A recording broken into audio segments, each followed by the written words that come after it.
Hello, hello, my loves, and welcome to EQ with Jah.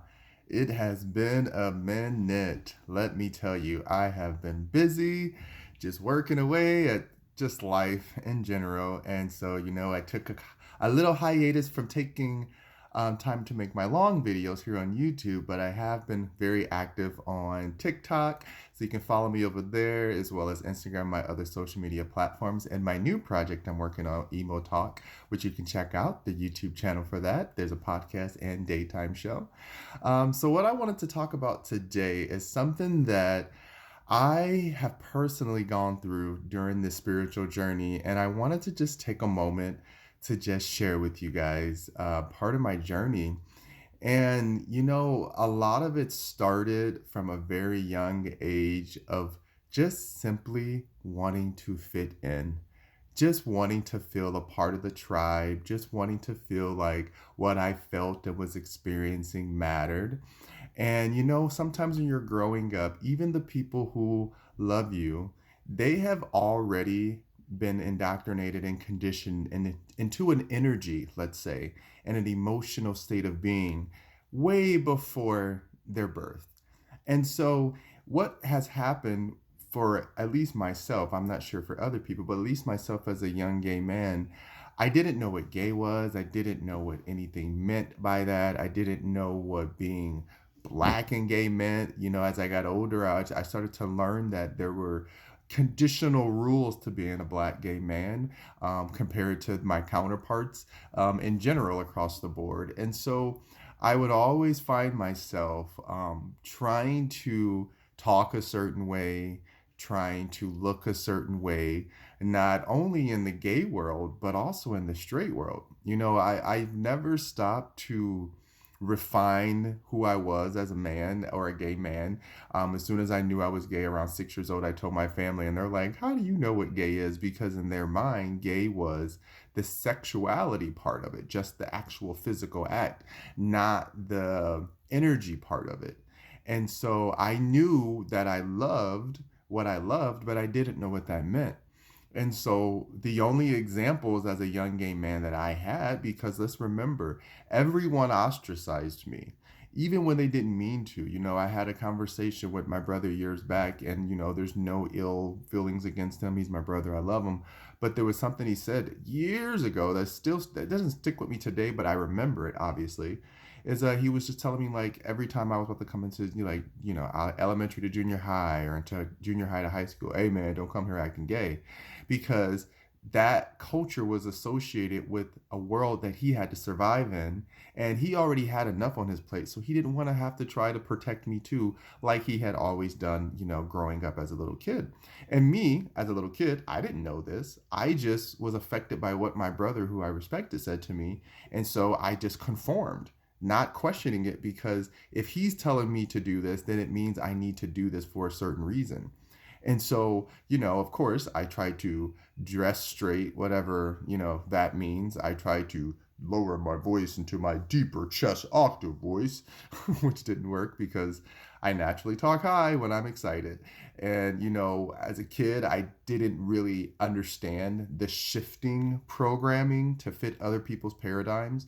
And so, a lot of the cases, this is where the bullying came in, and, kids wanting to mock me, but they weren't really mocking me. It was the conditional information given to them from their parents or their environment.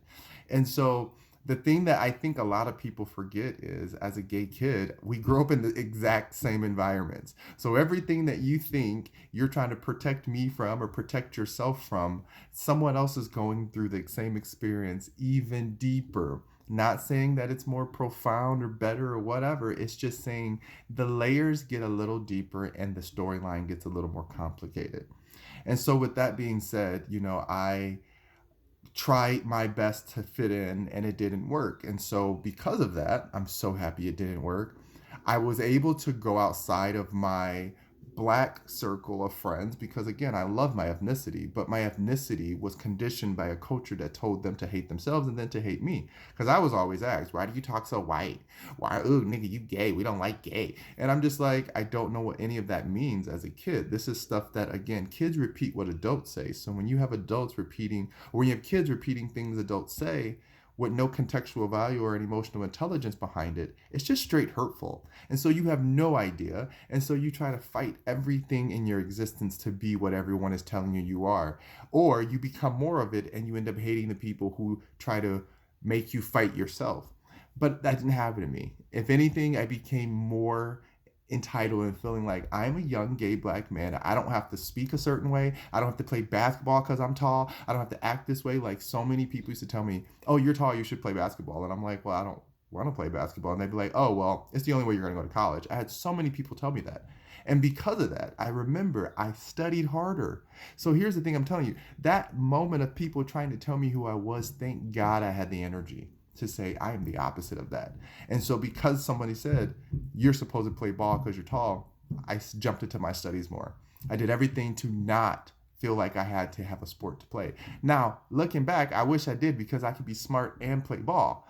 But no, I had to go to the point of feeling like I had to choose because the world kept trying to decide again for me, all based on height or sexuality or my looks, which is again very interesting that most adults spend their time trying to tell children who they're going to be based on their looks, which is attached to the adult form of sexuality because we then go after those things that we lust after as adults. So because of this, again, I went through high school and junior high, not dating, not knowing anyone. I fluctuated with weight a lot because again, no one was talking to me about my life at home. Nobody was talking to me about my life at school. And the few friends I had, they didn't understand what it was to be gay because at that time and my age, 14, 15, 16, you can count the gay kids who were out. And I was only two of the 3 or 4 gay kids who were openly out. But I was always the opposite. I wasn't as flamboyant and I would try to turn it down and I would try to fit in and I would always try to sound a certain way or be in a certain way and become a chameleon of sorts just to fit with people that had probably, who knows what they understood of themselves, but they were just happy that I was conforming to what they needed to make their reality seamless. And so I realized majority of my life, I was not allowing my own reality to be seamless. I was constantly shifting and changing and morphing to fit other people's lives and again, paradigms that situated and made their comfortability normalized based on a stereotype in history of old insecurities that as children, neither one of us have actually encountered. And so because of that, I again spent more time going through my life trying to learn how to really understand how to love myself through the process of really listening to myself because I would, first of all, I thought to be a man, I had to be big. I thought I had to lift weights, talk a certain way. Literally, I contorted my back and shoulders to hunch because most men I saw hunched. I literally thought the male posture was hunching and that women had good posture. And because I had good posture, I purposely hunched my back and tried to slouch just so I didn't look gay. Unbeknownst to me, good posture just means you look healthy, just means you look right. But because so many men in our history of legacy literally hiding themselves, hunch, hunch, hunch, and you feel like that's the man body. I tried to emulate that, and guess what, guys? I almost ruined my spine doing that. And then, oh, it gets better. Once I realized, okay, I got to get out of this world. This is not who I am. I lost weight. I start working on my posture. I moved to Chicago, and I moved to Boys Town, which was, predominantly all gay. And so there, again, I went back into my people pleasing and wanting to fit in and needing to feel validated, where I started to over drink and over party and like really drain myself. Like 7 days a week, I was partying because I had a job that I could afford it. I lived in an area that made it normalized to drink every day. I had friends and people around me who literally did it every day. There was nothing that ever told me you're creating an identity of an addict. Like I had no idea that's what I was doing. Like literally I would wake up, I would be at work talking about drinking. The coworkers, my bosses, everyone, oh my God, I can't wait to get up and drink. And everyone would get off and go drink, and we would get plastered and wasted and messy. And then the next day we would be so tired, and we spend all day trying to recover. So you eat crappy food and do whatever, and then we do it all again the next night. And so I would love myself and hate myself and love myself and hate myself. And I would get super drunk and go out and try to socialize, because honestly, that was the only way I could socialize, because I really didn't know who I was without alcohol and other substances. And so I just delved into that. And I remember somebody telling me, like, you're so different sober. Like, you're so loud and outgoing and whatever when you're drinking, but like when you're sober, you're so much different. You're like a totally different person. And that made me realize, wow, I'm living someone else's reality. During this time when I was heavy drinking, this was when I left Michigan. And again, I had to leave that distorted masculine of men don't cry, men don't wear tight clothes, men don't have clean nails, not even painting your nails. Men don't have clean nails. I was told this when I was younger. Again, baby at 85. I don't know who still believes stuff like this, but this is the stuff that grown people condition into children. And so I started to gain weight again. Like, I was a heavy kid, but then I lost weight and then I gained weight. It's been a long life battle, because I always thought I was supposed to be, if I was not skinny and feminine, well, if I'm masculine, I have to be huge and masculine and hairy. And then I would shave it all off and then become feminine again. And then when I would try to become feminine to fit in with what I thought was the majority power in Chicago, because majority power, there are a lot more femmes, and we outruled them. And so you feel empowered by that. But then I realized I was trying to wear clothes that didn't fit, wearing things that were cutting off my circulation, walking with my legs too close, which was printing my hips, which hurt my lower back, and then my shoulder. It was all this stuff attached to trying to appease other people's image. And because I noticed very quickly that men who were what we call sassy could get away with saying anything to anyone at any time in their life. And I never wanted to be that person, but I got put into that category because the world saw me still as either masculine or feminine. They kept trying to force me into a box. And I'm like, I'm not sassy nor this or that. I'm an outspoken person who knows exactly who I am. And I need to start validating that. And so, through years and years and years of just thinking it was about my body, I finally realized it was really about reconditioning, reprogramming my subconscious, and really embracing my own emotions. Every emotion that I was crying out for from someone else to give me, I was literally saying, hey, Joanne, physical flesh, the soul, the consciousness inside of you that's helping you be alive right now. Hey, we want you to express the same amount of love and energy that you say you want from someone else. Can you put that into you? Can you really love you and tell you that it's okay, that if you don't look this way today, that you don't have to look anyway tomorrow? It's your choice. Whatever you want to do, however you want to eat, however you want to speak, however you want to walk, however you want to talk, it is truly your gift. This is what the universe has given us, the gift of autonomy, to really realize that we were put here not to shift and mode and pick and prod to become everyone else's anxieties. I literally was a child manifested through other people's anxieties, and majority of the anxieties that were placed on me were things that never even crossed my mind until I was taught them by an adult or an insecure older child who was just repeating what they told me to do just to assimilate into someone's, again, imaginary comfort, because discomfort will convince you that everyone else is supposed to make you comfortable with your issues. And really, discomfort is there to tell you, hey, the body is giving you an indicator to change something, to fix something. It took me so much, I did stuff with my own body where I realized I was walking on my foot and I kept getting bunions, and I kept thinking it was the shoes I was wearing, and I was blaming the shoes, and I was blaming the weight, and I was blaming everything beyond just thinking, hey, Joanne, did you ever realize you're not walking on your left leg? Because you're so used to trying to switch your hips to try to call in a man, you literally were only walking with the right leg and putting all of your weight-bearing energy on the right leg and just catching your gant with your left foot, which means my hips were off. And when my hips were off, my shoulders were off. When my shoulders were off, my neck is like everything, headaches, everything was aligned. So it took simple mind body exercises to just be aware that the physical body has to realize it is a separate entity from the actual physical soul. And so even while we're feeling and thinking and breathing, the body is meant to remember left foot forward, right foot march, left foot forward, right foot march, or whatever which way you feel comfortable shifting your weight first, but remember to plant your feet. As you plant your feet, you should feel the knees interlocking and unlocking and interlocking and unlocking, shifting the hips to move in a very simultaneous way so that you have a proper gant and balance in your hips.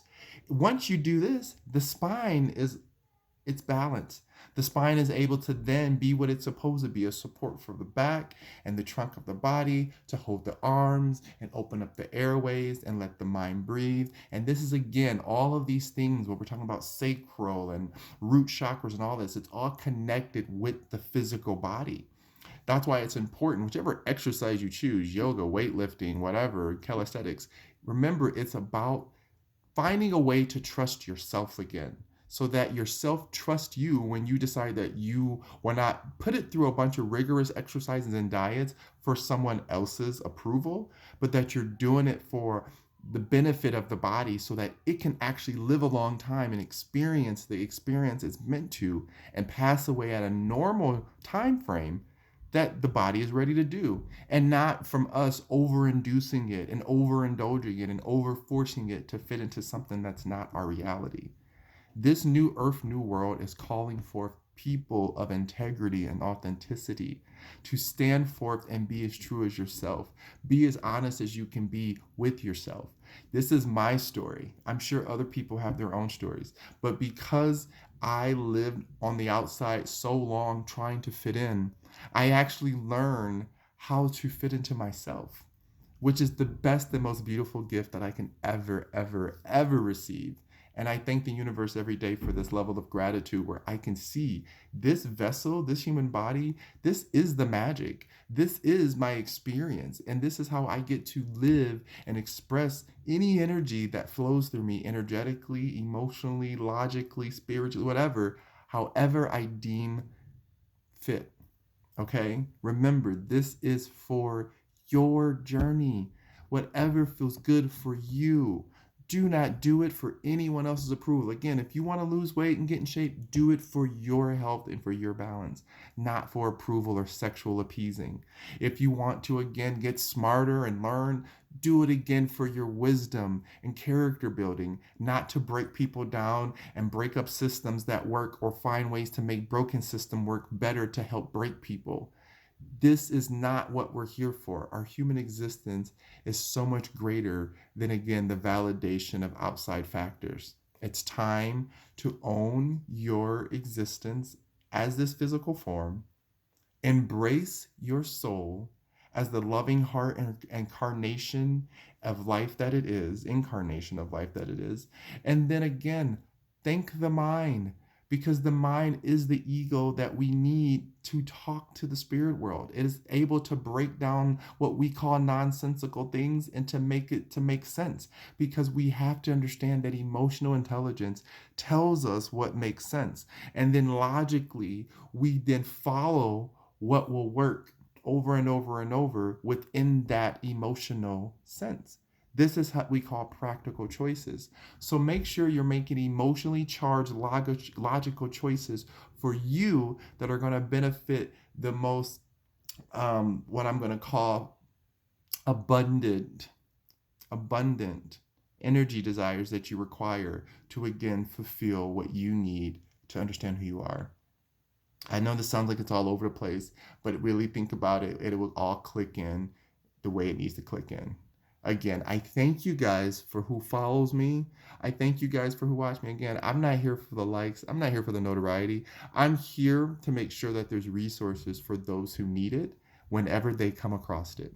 So as always, please Check me out on all my social media platforms, epicenity.org. You can find all of my projects in my websites, Blankcanvas.club, TikTok, Instagram, Facebook, YouTube.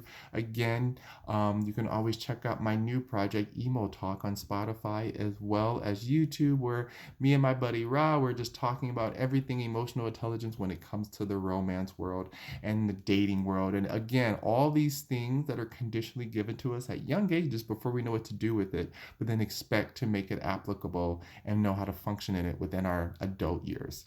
So let's make sense of this together so we can stop feeling lost.